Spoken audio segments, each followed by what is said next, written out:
ونؤمن به ونتوكل عليه ونعوذ بالله من شرور أنفسنا ومن سيئات أعمالنا من يهده الله فلا مضل له ومن يضلله فلا هادي له ونشهد أن لا إله إلا الله وحده لا شريك له وأشهد أن سيدنا ومولانا محمدا عبده ورسوله أما بعد فقد قال الله تعالى في كلامه المزيد الفرقان الحميد إنا لله وإنا إليه راجعون وقال النبي صلى الله عليه وسلم الدعاء سلاح المؤمنين إن الله وملائكته يصلون على النبي يا أيها الذين آمنوا صلوا عليه وسلموا تسليما اللهم صل على سيدنا وعلى آل سيدنا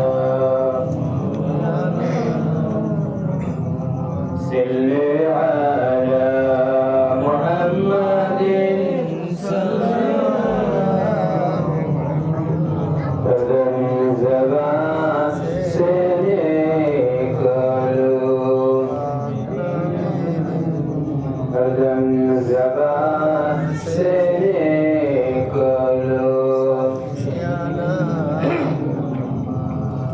সমস্ত প্রশংসা মহান আল্লাহ রাব্বুল আলামিনের জন্য, যার কাছে আমাদেরকে ফিরে যেতেই হবে, কোনো মাপ নেই, কোনো ক্ষমা নেই। আল্লাহর কাছে আমাদেরকে যেতেই হবে, সেটা হবে মরণের মধ্য দিয়ে। আমাদের প্রত্যেকের যে আগামীতে মরণ আছে এ বিষয়ে আমরা সবাই জানি। যেমন করে বড় মামা ইন্তেকাল করে গেছেন, তেমনি করে আমরাও ইন্তেকাল করে যাব। আমাদের জানার বিষয়ে কোনো ঘাটতি নাই, কিন্তু মানার বিষয়ে কিছুটা আমাদের আমলের ঘাটতি থাকে। তবু আল্লাহ ক্ষমা করবেন ইনশাআল্লাহ। আমরা অত সাংঘাতিক কোনো কবিরা গুনার সঙ্গে যুক্ত নই। আর নবী পাক সাল্লাল্লাহু প্রতি দরুদ এবং সালাম বর্ষিত হোক। আমার এই সময়ে এখানে লব্বা আছেন, আমাদের ছোট ভাই আছেন, অলি আছেন, মুর্তজা, তোমার মুর্তজা সাহেব, সে মিষ্টিভাষী এলাকার বক্তা, তারপরে আমি বলাটা কিরকম একটা অসহনীয় ব্যাপার। তবু আমাকে একটু অনুরোধ করা হলে পরে আমি 2-10 মিনিট কিছু বলবো। আল্লাহ রাব্বুল আলামিন আমাদের বলছেন যে আমার কাছে তোমাদের ফিরে আসতেই হবে, তোমরা এ বিষয়ে কোনো ক্ষমা পাবে না। কুল্লু মান আলাইহা ফানি ওয়া ইয়াবকা ওয়াজহু রাব্বিকা যুল জালালি ওয়াল ইকরাম। আল্লাহর অস্তিত্ব ছাড়া, আল্লাহর নাম ছাড়া পৃথিবীর এমন কিছু বিষয় নয় কেউ থাকতে পারে, সব ধ্বংস হয়ে যাবে। সুতরাং আমরাও ধ্বংস হয়ে যাব। এখন বিষয় হলো যে বড় মামা যে ইন্তেকাল করেছেন, তিনার চরিত্র কোরআন হাদিসের অনুযায়ী কতটুকু গ্রহণযোগ্যতা আছে তার, এই ব্যাপারটা জানতে হবে। আমাদের প্রত্যেকের এই বিষয়ে অনুভূতি থাকতে হবে। আল্লাহ নবী বলছেন যে যারা পরিমাণ কোনো মানুষের ভিতরে যদি অহংকার থাকে, তাহলে সে লোকটি জান্নাত যেতে পারবে না। লা দুখুলুল জান্নাতা ফি কলবি মিসকাল যারাতিন মিন কিবারি। যদি যারা পরিমাণ কারোর মধ্যে অহংকার থাকে, তাহলে সেই লোকটি জান্নাত যেতে পারবে না মৌতের পরে। বড় বাবাকে আমরা একদিন সারা জীবন একটা জিনিস লক্ষ্য করেছি, সেটা হলো ছোট হোক বড় হোক, সামনে যাকে দেখা হতো, পরিচিত হলেই তার সাথে কথা বলতো। আর আমাদের মতন একটা সাধারণ ছেলে, তাকে বড় মামা বারবার বলতো একটুখানি বস, একটুখানি বস, বসে গল্প কর, পাবি না আর গল্প কর। আমাদেরকে যে সারাদিনে আসলে কতবার যে বড় মামাকে বলতো, এটা থেকে বোঝা যায় তার জীবনে অহংকারের লেশমাত্র ছিল না। তিনি চাকরি করতেন, বিরাট ব্যাপার ছিল। আমরা তো সাধারণ ফতে মারা মানুষ, কিন্তু বড় মামা বিশাল চাকরি করতেন, তারপরেও তিনি কখনো অহংকার দেখাতেন না।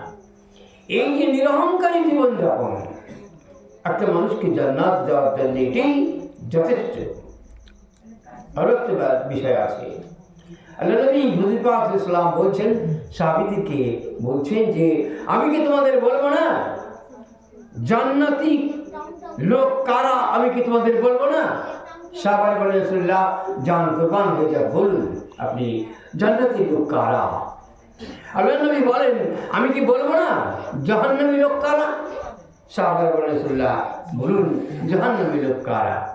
আল্লাহর নবী বলেন যে মানুষের কথাবার্তা কড়া, রূঢ়, পেলামারা কথাবার্তা, ঠেস দেওয়া, তাহিন করে কথা বলা, এসব বিষয়ে যার মধ্যে আছে, যে বেশি বেশি কড়া কথা বলে, রূঢ়ভাষী লোক, তাদেরকে এলান করে দাও বিশ্বকে যে ওই লোক জাহান্নামী লোক। সে নামাজি হতে পারে, সে রোজাদার হতে পারে, পরহেজগার হতে পারে। নবী পাক সাল্লাল্লাহু আলাইহি ওয়াসাল্লামের একটি হাদিস আছে এটা, যে একটি মহিলা, সেই মহিলা সম্পর্কে বলা হয়েছে যে ইয়া রাসূলুল্লাহ একজন মহিলা আপনার উম্মত, সে আছে, সে 5 ওয়াক্ত নামাজ পড়ে, নফল নামাজ পড়ে, রোজা করে, সমস্ত বিষয়ে তার ইবাদত বন্দেগী সব ঠিক আছে, কিন্তু তার কথাবার্তা খুব কড়া এবং ঝগড়াটে। আমি বলেন ওকে জানিয়ে দাও যে হলো নামাজ পড়ার পরেও, রোজা করার পরেও, জীবনের সমস্ত কিছু আমল করার পরেও যে জাহান্নামী, জানিয়ে দাও। আল্লাহ নবী সাহাবী আরেকটা ঘটনা বলছেন যে নবী পাক সাল্লাল্লাহু আলাইহি ওয়াসাল্লামের সাহাবীরা বলেন যে একটা মহিলা, সে মহিলাটা নফল নামাজ পড়ে না, নফল এমন কিছু ইবাদত কিছু করতে পারে না, নামাজ রোজার ক্ষেত্রেও তার বহুত ঘাটতি আছে, কিন্তু পাড়ার মেয়েছিলগুলো গিয়ে তার কাছে বসে এবং কথাবার্তা খুব নরম, তার কাছে গিয়ে সবাই শান্তি পায়। সে কথা গোপন রাখে এবং অত্যন্ত সকলকে শান্তি দিয়ে ব্যবহার করে, কথাবার্তা বলে ওই মহিলাটা, কিন্তু তেমন তার ইবাদত বন্দেগী নাই। আল্লাহ নবী বলেন ওকে জানিয়ে দাও যে যে মহিলাটা কথাবার্তা রূঢ় বলে না, বরং মিষ্টি ভাষী, তাকে বলে দাও যে ওই মহিলাটা হবে জান্নাতি, যদিও সেই নফল ইবাদতে তার ঘাটতি আছে। বড় বাবা সম্পর্কে লোকে অনেকে বলতে হবে যে এই নামাজ পড়ে না, এমক করে না, তবক করে না, টিভি দেখে, নামাজ পড়ে না, এসব বলতে চলছে। কিন্তু বড় বাবার তার আমল দিয়ে, তার মৃত্যু দিয়ে, তার নুরানি মুখ দিয়ে, হাসি দিয়ে এবং অসংখ্য লোক তার জানাজায় সমবেত হওয়ার কারণে এই সমস্ত হাদিস দিয়ে প্রমাণ করে গেছে যে আল্লাহ রাব্বুল আলামিন কার প্রতি কি অবস্থায় কখন সন্তুষ্ট থাকেন তা মানুষ জানে না। বড় বাবা এটা প্রমাণ করে গেছে, একটি জান্নাতি মৃত্যুর তার হয়েছে বলে জানান দিয়ে গেছে। আল্লাহ তাকে জান্নাতুল ফেরদাউস নসিব করুন, সকলে আল্লাহুম্মা আমিন, আল্লাহুম্মা আমিন। একটি হাদিস শরীফের কথা আমি সামান্য সংক্ষেপে বলে দিয়ে আমার বক্তব্য শেষ করব। আল্লাহ নবীর এক সাহাবী, 2 সাহাবী ছিলেন। একজন সাহাবীর নাম কয়েস রাদিয়াল্লাহু তাআলা আনহু, আরেকজন সাহাবীর নাম আসাদ রাদিয়াল্লাহু তাআলা আনহু। আসাদ রাদিয়াল্লাহু তাআলা বলতেন মাঝে মধ্যেই কয়েস রাদিয়াল্লাহু তাআলা আনহুকে যে তুমি যদি আগে মরে যাও তাহলে আমাকে কিন্তু স্বপ্নে দেখাতে হবে। এটা হাদিস যে কয়েস রাদিয়াল্লাহু তাআলা বারবার বলতেন যে যদি মরে যাও তুমি আমার আগে, তাহলে আমাকে স্বপ্ন দেখাতে হবে। কেমন আছে না আছে, ওটা বস্তুতির মতন তাদের ব্যবহার ছিল। একদিন সত্যি সত্যি কয়েস রাদিয়াল্লাহু তাআলা আনহু ইন্তেকাল করলেন, শহীদ হয়ে গেলেন একটি যুদ্ধে।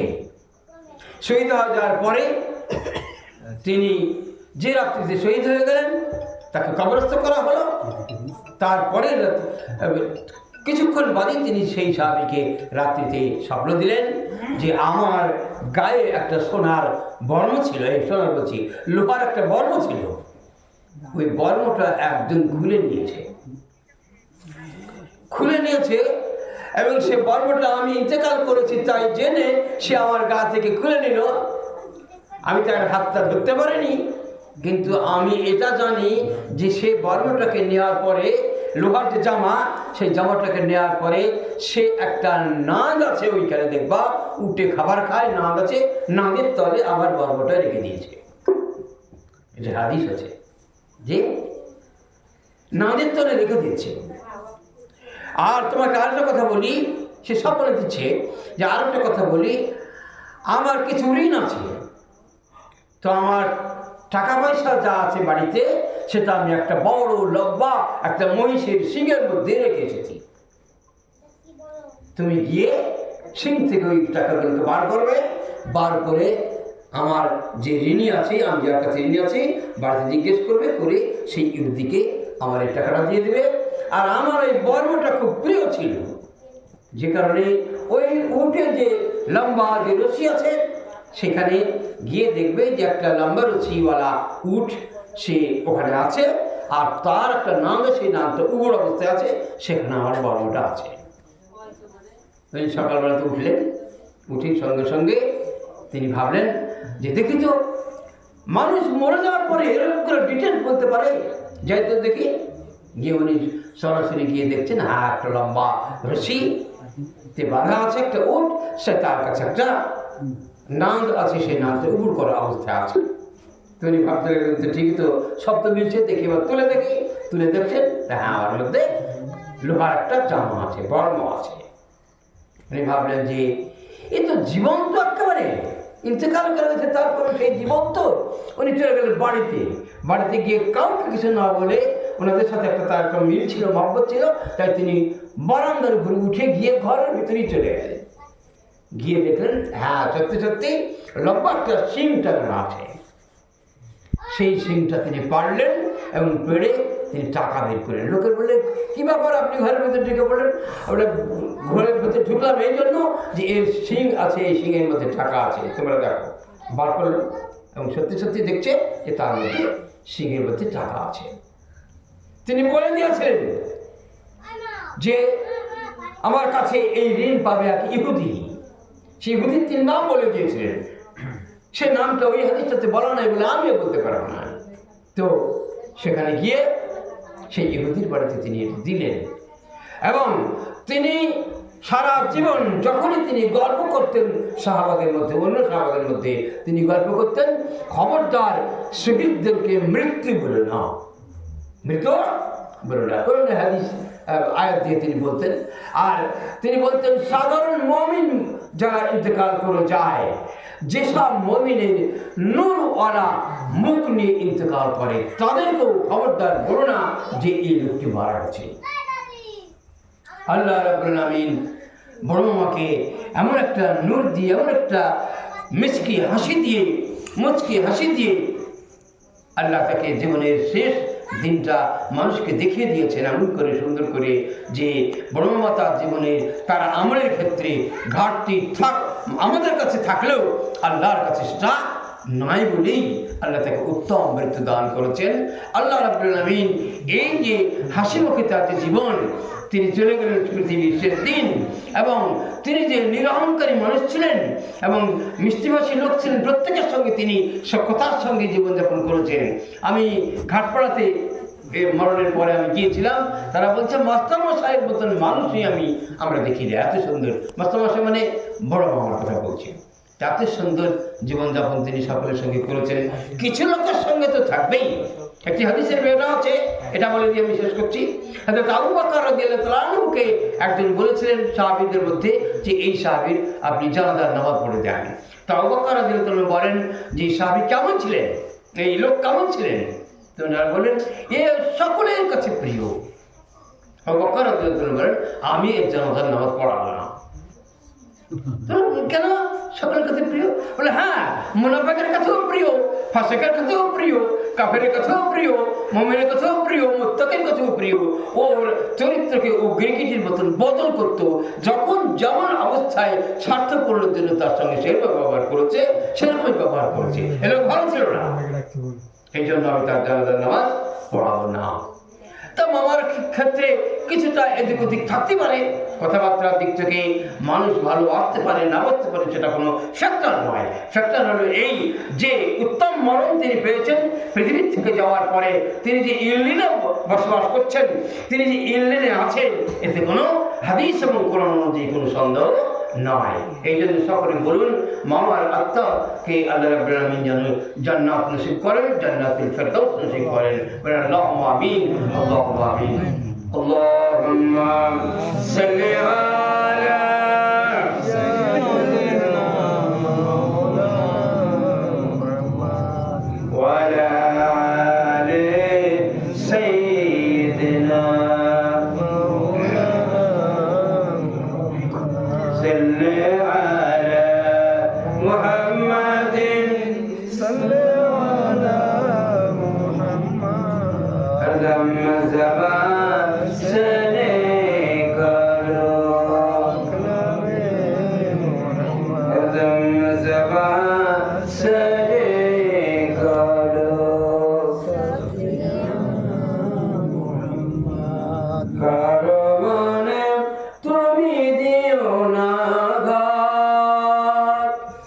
সে আঘাত লাগে কাবার ঘরে, কারো মনে তুমি দিও না আঘাত। এখানে তো আমি গজলটা বলতে গিয়েও আমার মনে আসলো না, এই জন্য আমি ক্ষমা প্রার্থী। আল্লাহ রাব্বুল আলামিন আমাদের এই তৌফিক দান করুক যে আমরা আমাদের মানবতাপূর্ণ ব্যবহার সারা জীবন করব, কারো মনে আঘাত দিয়ে জীবনযাপন আমরা করব। তুমি কি দেখেছো তোমার খুদার এই মসজিদে আর কি অবস্থা? কারো মনে তুমি দিও না আঘাত, সে আঘাত লাগে কাবার ঘরে, কারো মনে তুমি দিও না আঘাত। একটি মানুষের খুশি করার হজ করে আসা হাজার বার, একটি মানুষের খুশি করার হজ করে আসা হাজার বার, কি হবে তার খোদার বিচার, দোজখ হারাম তার তরে, খোদা জান তত দূরে সরে, কারো মনে তুমি দিও না আঘাত, সে আঘাত লাগে কাবার ঘরে, কারো মনে তুমি দিও না আঘাত। তুমি কি পেয়েছো তোমার খোদায় মসজিদে আর নামাজ রোজায়, তুমি কি পেয়েছো তোমার খোদায় মসজিদে আর নামাজ রোজায়, হায় মুড়ো খোদার হৃদয় কাবা, সব মানুষের অন্তরে, খোদা জান তত দূরে সরে, কারো মনে তুমি দিও না আঘাত, সে আঘাত লাগে কাবার ঘরে, কারো মনে তুমি দিও না আঘাত। আসসালামু আলাইকুম ওয়া রাহমাতুল্লাহি ওয়া বারাকাতুহু।